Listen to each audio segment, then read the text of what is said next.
തേങ്ങയാണ്, ഇത് തേങ്ങയാണ്. തേങ്ങ. അമ്മേ അമ്മേ, ഇത് ബോളല്ല, ഇത് തേങ്ങയാണ്. തേങ്ങ.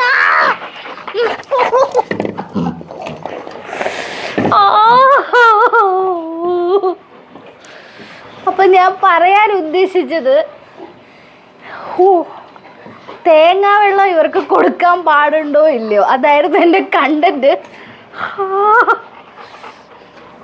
അപ്പൊ കോക്കനട്ട് വാട്ടർ ഇവർക്ക് നല്ലതാണോ ചീത്തയാണോ എന്നുള്ള കാര്യമാണ് നമ്മൾ ഡിസ്കസ് ചെയ്തത്. തേങ്ങ വെള്ളം ഇവർക്ക് കൊടുക്കുന്നത് വളരെ നല്ലതാണ്.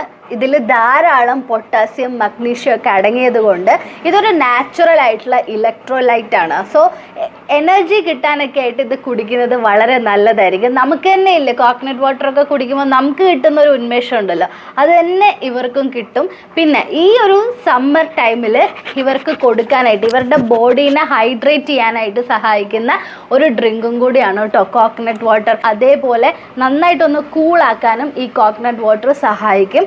പക്ഷേ ഇവർക്ക് നമ്മളിനി എന്തൊരു സാധനം സേഫ് ആണെന്ന് പറഞ്ഞാലും കൊടുക്കുന്ന അളവിന് ഒരു ലിമിറ്റ് ഉണ്ട്. ഓവറായിട്ട് കൊടുത്തു കഴിഞ്ഞാൽ അവർക്ക് ബുദ്ധിമുട്ടുണ്ടാവും. ഈ കോക്കനട്ട് വാട്ടർ നമ്മൾ ഇടയ്ക്കിടയ്ക്ക് ഇവർക്ക് കൊടുക്കുകയാണെന്നുണ്ടെങ്കിൽ ഇവർക്ക് യൂറിൻ ഇടയ്ക്കിടയ്ക്ക് പാസ് ചെയ്യാനുള്ളൊരു ബുദ്ധിമുട്ടും അതേപോലെ ഡയേറിയ ഇങ്ങനത്തെ ബുദ്ധിമുട്ടുകളൊക്കെ വരാനുള്ള ചാൻസസ് ഉണ്ട്. അതുകൊണ്ട് ഒരു തേങ്ങേൻ്റെ വെള്ളമൊക്കെ കൊടുത്തു എന്ന് വെച്ചിട്ട് ഒരു ബുദ്ധിമുട്ടുമില്ല. പക്ഷേ ഓവറായിട്ട് നമ്മൾ കൊടുക്കാനായിട്ട് പാടില്ല. അപ്പം ഞാൻ ഇതൊന്ന് പൊട്ടിച്ചിട്ട് വരാം. ഇതുവരെ ഒരു വികൃതി പോലും കളിക്കാത്ത ലിയോന് ഫസ്റ്റ്. ആകെ കുറച്ചേ ഉള്ളൂ.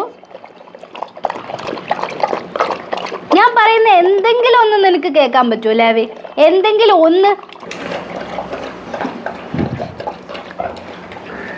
ലിയോന് പിന്നെ പണ്ടേ വെള്ളത്തിനോട് താല്പര്യക്കുറവുണ്ടല്ലോ. ഞാൻ ഇതിനു മുമ്പ് ഒരു വീഡിയോയിൽ കറക്റ്റായിട്ട് പറഞ്ഞിട്ടുണ്ട്, ലിയോ വെള്ളം അധികം കുടിക്കാറില്ല.